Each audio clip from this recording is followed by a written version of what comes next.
está de volta agora com o programa Clique Cênico. Eu gostaria de aproveitar a oportunidade para agradecer a toda a nossa equipe, o Alexandre que está lá na edição, e todo o pessoal que ajuda e dá uma força para a gente. E também agradecer a Biosegredo TV pela oportunidade de apresentar o programa aqui. E também a Tele Concessionária de Rodovias, que é a nossa companheira não só no programa, mas na companhia que deixa... Enfim, que torna tudo isso possível. Então, nosso muito obrigado a todo mundo. Gostaria de agradecer também a audiência de Itapevi na semana passada, que foi o recorde no chat. Foi maravilhoso. Obrigado, gente, vocês aí de Itapevi. E a presença do Elton também, de Itapevi. Maravilhoso. Bom, a gente volta para esse bloco agora com mais um convidado clique. Uma presença especial da dupla 2x2. Né? Isso aí. Boa noite, meninos. Obrigado. Boa noite. Boa noite. Então, a gente é o Rafael Barreira e o Fernando Alves, a dupla 2x2. Antes da gente conversar, eu acho que eu quero pedir já para vocês tocarem uma música pra gente começar. Legal? E aí o pessoal conhece o trabalho de vocês. Entra no clima, todo mundo. Legal. Excelente. Vocês vão tocar pra gente? A gente vai tocar Bebê, do Hermeto Pascoal. Legal, mano. Uma versão nossa aqui para esse clássico.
E vocês revezam, né?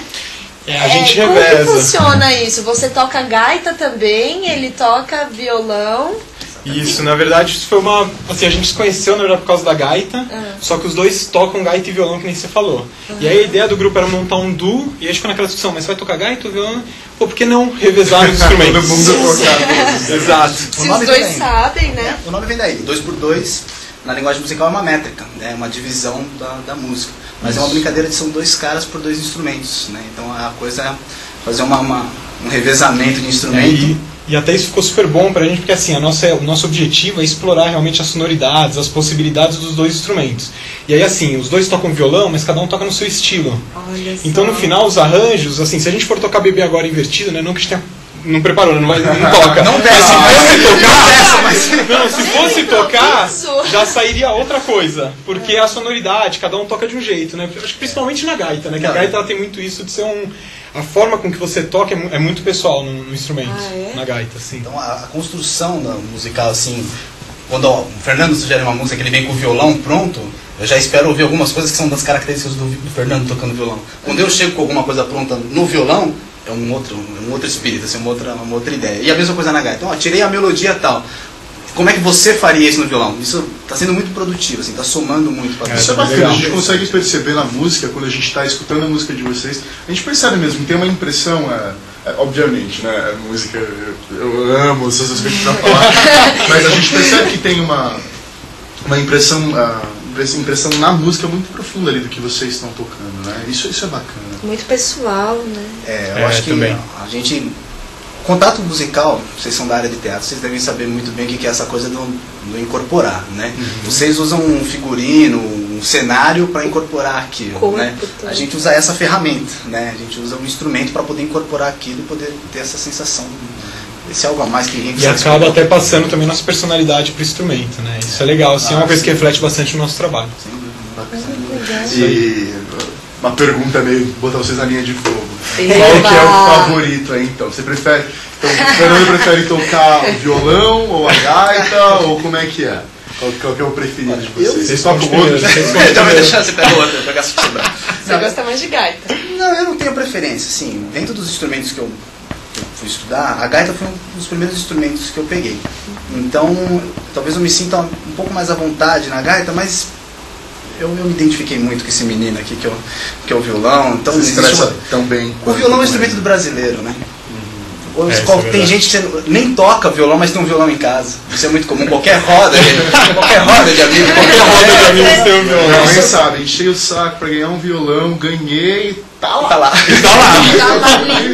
Então não tem como não se apaixonar. Eu de verdade, acho que eu não consigo preferência. Eu não consigo ter assim. Eu, ao contrário do Rafa, na verdade, o meu primeiro instrumento foi o violão. Então, assim, rola um pouquinho disso mesmo, né? Na verdade, é diferente o toque daquele instrumento que você aprendeu música, já toca há muitos anos, né? A intimidade com o instrumento é um pouquinho diferente. Mas a gente já toca gaita e violão há bastante tempo. Nisso, não, qual você prefere? Não, porque quando a gente vai arranjar, inclusive, a gente fica pensando assim, não, mas você já fez quantas na gaita, eu já fiz quantas, né? A gente fica tentando equilibrar isso. Porque a ideia, a apresentação, a gente tem músicas que a gente faz com 2 violões, né? Então a ideia, na verdade, é fazer a troca, é o 2 por 2, né? Então a gente quer sempre equilibrar. Aí ter uma preferência é meio difícil, assim, eu não consigo ter assim. Foi uma pergunta pra cutucar. E a música instrumental, assim, dentro do mercado da música? Qual que é o lugar dela, né? Como que é trabalhar com... aqui, tocando, fazendo? Eu acho assim, tem bastante mercado sim, né? Existe um público que ouve música instrumental. É claro que ela não é uma música assim, muitas vezes ela não é fácil de ser ouvida.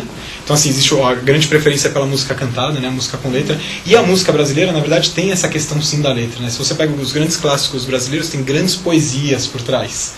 E às vezes dá até dó, assim, tocar música só no instrumental, né? A música brasileira valoriza muito a letra. Mas existe sim um mercado, inclusive na noite, assim, existem casas em São Paulo que são especializadas em música instrumental, que tocam. Existem festivais de jazz que acontecem. Tá tendo agora um grande, vai estar acontecendo essa semana agora um grande. Tem bastante música instrumental. Eu acho que assim, de certo modo, é o menos comum, sem dúvida. Mas eu vejo muitas pessoas criticando, né, o cenário musical, tudo. Mas eu sou meio otimista, assim. Eu acho que nunca houveram tantos músicos bons. Primeiro ponto é esse. Eu acho que existe gente boa pra caramba por aí. Tem menos lugares pra tocar do que, né, a música popular, com a música cantar, são menos lugares. Mas tem público, porque tem gente que só ouve música instrumental, né? Então eu acho que dá, né? Que também, talvez como no teatro, é difícil. Acabamos de ver aqui uma aula sobre os problemas de... As peças comerciais no teatro, por exemplo, o pessoal vai assistir mais comédia, vai né? A rodo, né? Agora umas coisas mais assim, profundas, que as pessoas não têm muito contato, aí é bem menos. A gente Mas tem o público também. Mas tem, né? Tem o público para cada coisa. Eu acho que o grande desafio é realmente esse, é você assim, saber quem é seu público, ter certeza do seu trabalho, porque daí você vai fazer de uma forma, criar sua identidade, fazer de uma forma que tenha um conteúdo bacana, aí o público vem. E sentir um imenso prazer nisso, né? Exatamente. Porque é o que vocês amam. Não, e isso influencia na escolha do repertório, né? Às vezes a gente vai escolher o repertório para vir pra cá, né? Vamos tocar, nós vamos tocar o quê? Nós vamos tocar o que o pessoal está acostumado a ouvir, nós vamos mostrar coisas que o pessoal não está acostumado a ouvir, né? Porque é legal isso, é o que a Eliane Vieira pergunta, né? Como que é o processo de arranjo das músicas para apenas dois instrumentos? Então existe essa escolha, né? Quando você vai pensar no repertório, qual música você vai escolher, é isso que você estava falando, né? Qual é esse processo? Escolhe a popularidade da música, o reconhecimento da música é importante, né? Mas não tanto no processo do arranjo. No processo do arranjo, a gente leva algumas outras coisas em consideração. Assim. O arranjo é mais pegar o espírito da música mesmo, entender o que aquela música está falando, né? O que às vezes ela passa na poesia, no poema dela, e como que a gente vai transformar aquilo em som. Né? A música fala sobre saudade. Tá? Como é que gaita diz saudade?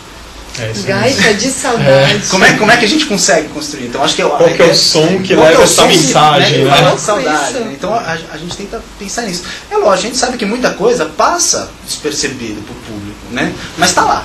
A gente montou, existe um porquê. Então na hora do arranjo, assim, a gente trabalha bastante coisa de violão solo, né? Então para trabalhar com uma abertura, com uma distribuição de vozes, saber quem vai tocar o quê, como que vai estar a trança, né, essa costura, a trama de notas, assim, como é que a gente vai montar isso, é uma coisa que... E aí tem algumas coisas também que acabaram acontecendo com a gente, assim, que foi também esse revezamento da gaita e do violão, às vezes acontece também numa única música. Às vezes acontece assim, da gaita tá solando uma música, mas aí o violão passa a fazer o solo e a gaita faz um contracanto. No mesmo aí depois volta... É a construção do arranjo. É a construção do arranjo. Mas isso ao vivo nunca funcionaria, ou sim? Não, sim. Pode acontecer no improviso. Pode acontecer no improviso. Os caras são bons, você viu aí? Eu sei, mas eu quero entender a logística disso. Não, mas não é que troca o instrumento do... Assim, não, é isso, não. A troca ela pode até acontecer, mas no momento onde esteja um sustentando a música com aquele instrumento, né?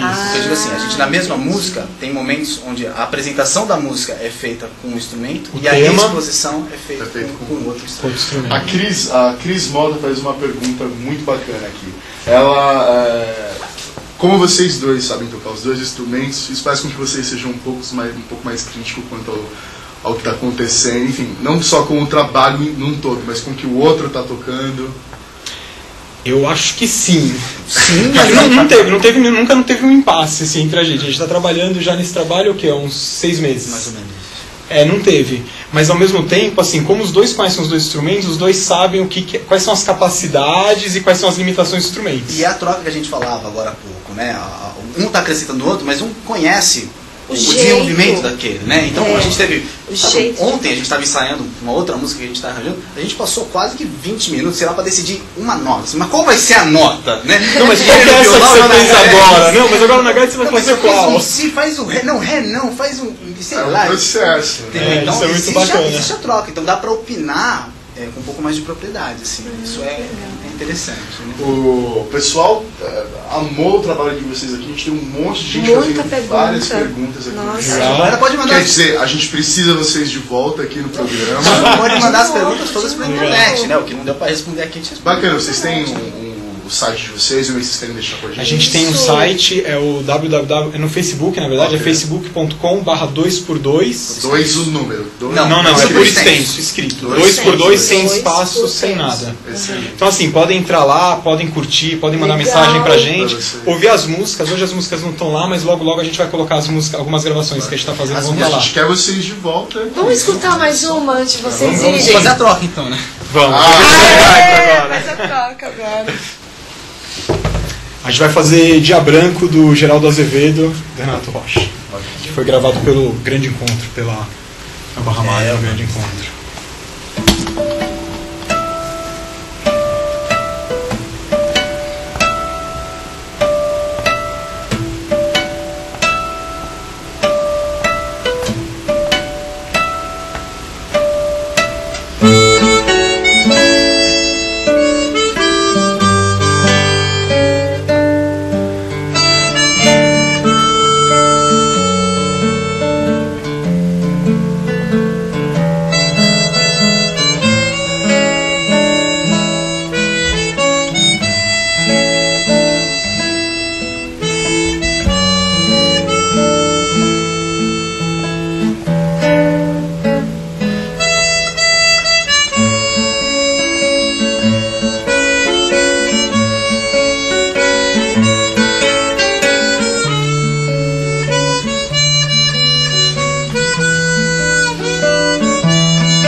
A gente agradece a presença de vocês, a gente está estourado no tempo.